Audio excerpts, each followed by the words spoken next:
Hi, Dan here. LinkedIn is arguably the most powerful social platform to drive B2B leads and sales, a place where your ideal decision makers hang out ready to do business. In today's episode, I'll show you some of the less well-known LinkedIn strategies, including an insight into the power of LinkedIn's hidden newsletter feature. And it takes about 10 minutes to repurpose it just to make sure it fits and everything. We're now reaching a much larger audience of people on my LinkedIn that we weren't reaching before through doing it via email. So get ready to maximize your potential on LinkedIn and start generating high-value leads for your business.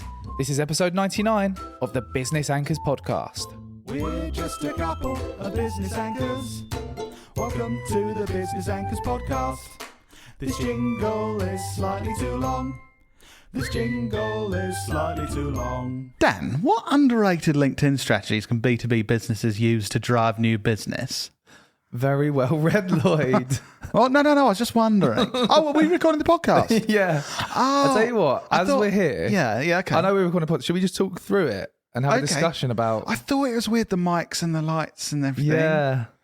Right. Funny Yeah. We may as well then, because this could be a good episode as well. Yeah. Okay.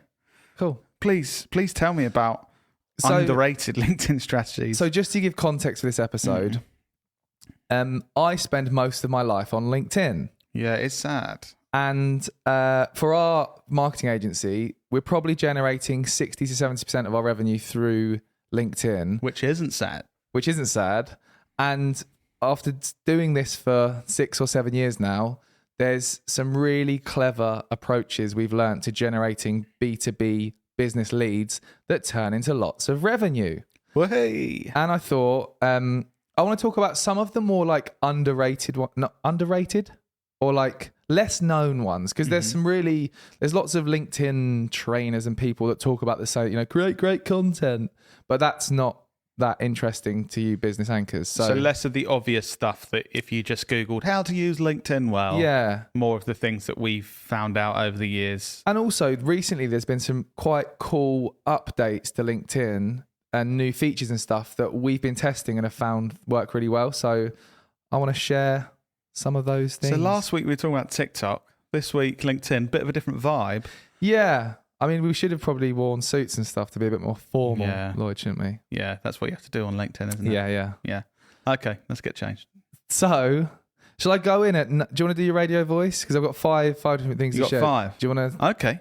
For each one? Okay, so now we're going to listen to the 5 underrated B2B business strategies to drive new business. And in at number 5, he's up to, and it is...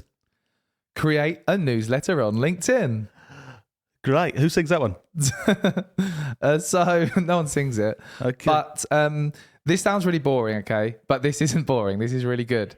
So a LinkedIn newsletter is basically a LinkedIn article with the added benefit of notifying everyone who's subscribed every time it goes live. Do you do this from a business page on LinkedIn? So, good question. Okay, thank you. It used to be that you could only do this from your personal profile on LinkedIn. They recently added this feature to business profiles. Personally, I've been testing it through my personal LinkedIn profile because that's where we have our largest audience. But in terms of you listeners, if you want to test this, I'd recommend starting using this feature on either on your business or personal profile, but wherever you have the largest audience. And the reason for that is because when you create your first LinkedIn newsletter, every single one of your connections or people that follow your business page get a notification asking if they want to subscribe to your newsletter. Like, it's quite rare to have the ability to notify every single person that you're connected with or that follows your business page. It's almost as if that is kind of like overpowered within the platform. I can't think of another way that you can get everyone connected to the profile to get a notification, basically to remind them of you. Go sign up to this thing where we want to communicate with you. But you need to be careful, because if you start making a newsletter every day and posting one every day, and well, some people do this, but you need to think about your subscribers and your connections and not annoy them, basically. Because I know us marketers, as Gary Vee says, ruin everything. So you don't want to just end up like notifying them constantly, like, oh, a new one. But it's a similar thing, isn't it, to when people say, how long should our videos be on social? And we say, as long as they are going to be good. It's like, how often should I do a newsletter on LinkedIn? It's like, do one an hour if every hour they're going to be brilliant and everyone's going to want to read it. Exactly. But obviously the likelihood of that isn't going to be great. So if you do a daily one or every couple of days, it's got to be really good quality and stuff that people want to be reading. Exactly. And if you currently send an email newsletter, because this is what we've done, for those kind of loyal Anchors listeners, you'll know that we've got something called the Friday Club. And the Friday Club is where every Friday I write and send an email to all our subscribers that shares the best content that we've created and discovered, the news and apps and tools and new feature updates every single Friday. So what I've started testing about a month ago is using LinkedIn's newsletter feature to copy that content over to the LinkedIn platform. And it takes about 10 minutes to repurpose it just to make sure it fits and everything. And then send that. And we're now reaching a much larger audience of people on my LinkedIn that we weren't reaching before through doing it via email. Mm-hmm.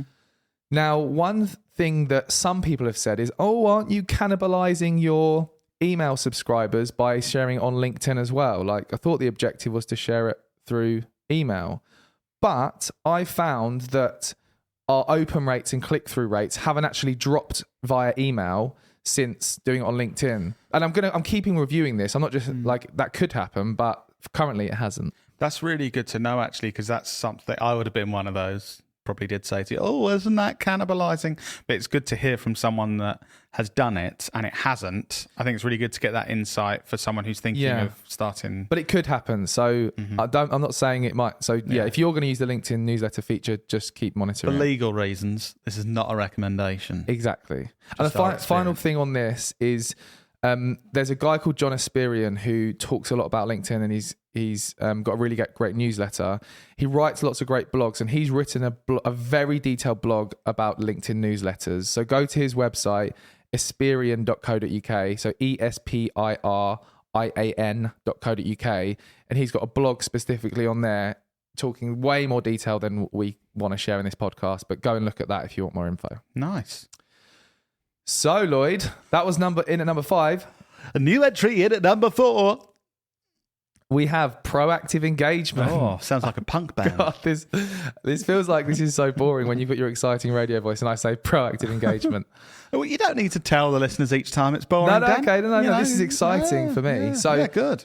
Glad one of the most... Shut up, Lloyd. One of the most common... I'm joking. Kind of. What? Sorry, Lloyd. I'm not. One of the most common questions I get when people are like starting to create content on social media and trying to drive business through social media is, how do I get engagement on my content? We all know that we want to convince someone to become a customer. You first need to get their attention. You then need to convince them that you're good at what they do. And then you also need to try and engage them in some way so that you can start to build a relationship and build trust with them to buy your products or service. And my answer when anyone says, how can I drive engagement on social media, especially LinkedIn, is to actually proactively engage yourself. So you start finding the people who you want to work with on LinkedIn and adding meaningful comments to their content so that you're starting to pop up in their feed and they're starting to think, oh, Lloyd keeps adding some interesting points to my posts. Who's Lloyd? Let me click on his profile. Oh, Lloyd's the CEO at Knowlton. He's got a really well-optimized profile that's showing all the great work he does. Yep. Oh, let's click on their website. Oh, they've got some amazing case studies. They've recently done a project with Peaky Blinders and Wall, and they've done lots of great stuff. Yeah. So that's the kind of journey that people go on. It is interesting actually saying that journey, because then you think, yeah, this makes perfect sense. Yeah. Interestingly, I know people may or may not know, I'm quite, considering we run an agency that's so linked with social media, I personally don't post much on social media or engage much, unlike Dan and unlike the rest of our team. And but there was one post by the CMO of Pepsi, and I found it interesting, so I commented, and this sounds simple, but he liked my comment. Or the person running his page liked my comment. And I did kind of have that light bulb moment. Obviously, you speak about this all the time. But I was like, that was so simple to potentially get the attention or get in front of a massive decision maker that could potentially sign off millions and millions of pounds of budget to spend with you. And I know, obviously, it takes much more. I'm not like, oh, he likes my comment. He's probably there just telling his wife about Lloyd Knowlton and how he wants to work with him. Obviously, it would take much more than that, especially with someone in a massive brand like that. But it just gave me a little sign of, oh, yeah, that completely makes sense. Proactively engaging the first time you can get on their radar and keep building that. Yeah. That could work. A funny thing that I've noticed happening, because not lots of people, but there's some people that really know this strategy well and really kind of overdo it sometimes. So you have to be careful. There's a number of people, and I look at the description on LinkedIn, are like, marketing agency owner coaches. And like, obviously, we're the ideal target market for that. And they always comment on my stuff. So good. And you also kind of, I think you can see sometimes that they're commenting for the sake of commenting. Yeah. There's not much substance to it. It's just, oh, really enjoyed this. Looks like you're having a great time. Yeah, good. Remember me? This is a really good point, actually. When you're adding these proactive comments, you need to make sure they're meaningful and they add something to the conversation. Don't just do what Lloyd said, like, this is good, I like this, because it's clearly, you can see that that's just someone doing it to get your attention. Down one at number 3. Make content that doesn't look like it's made for LinkedIn. So, who knows this isn't Facebook, Brigade? Have you had any of those? Yeah, I think it's dying down slightly, but the classic LinkedIn is that if you put anything that isn't, I made a great spreadsheet today, then they're like, oh, this isn't Facebook, you know. And this is because people don't like change in general. And if you look at the history of LinkedIn started basically as a place where you have an online CV. So if you're trying to get a job, you upload your CV or your profile's your CV, and it's quite passive, and people just find you, and you can. Then people that don't like change, they're going, no one can see my online CV because you're getting all the attention. Exactly. Putting stuff out there showing personality and creativity. Exactly. You horrible person.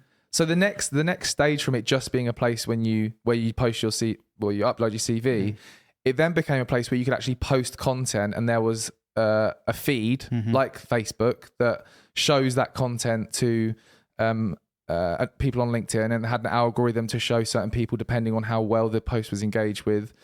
And when that first came out, people were treating it like a very formal platform. Yeah. Because it was a very formal, here's my CV. People would be, here's an educational post that's going to teach you something, not necessarily somewhere where you'd upload entertaining, funny content. Yeah.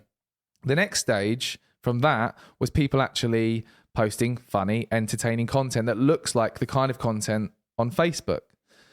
Now, from our experience, content that doesn't look like your traditional boring LinkedIn content works much better than traditional boring LinkedIn content at generating and attracting new business, because that's literally how we've grown our agency, through doing that. And there's a saying, I can't remember who said this, but when others zig, you should zag. Have you heard that? I know it sounds... History cheesy. Leaves clues. Oh no, that was from last week. Sorry. Yes, cheesy, but makes sense. And just to say as well about this different looking content on LinkedIn, we've recently worked with a B2B client selling safety equipment. So it sounds boring. They're lovely people, lovely business, but it's not exactly the most exciting thing. And we kind of pitched them the type of content we wanted to create to get them sales of their safety equipment, and they were kind of a bit unsure, because we were saying to do this stuff that's really out there, this weird entertaining stuff that doesn't look like your typical LinkedIn, so you should buy my safety content because of this. And we've done it, and we're running a campaign now, and it is performing better than the kind of informative content that we created.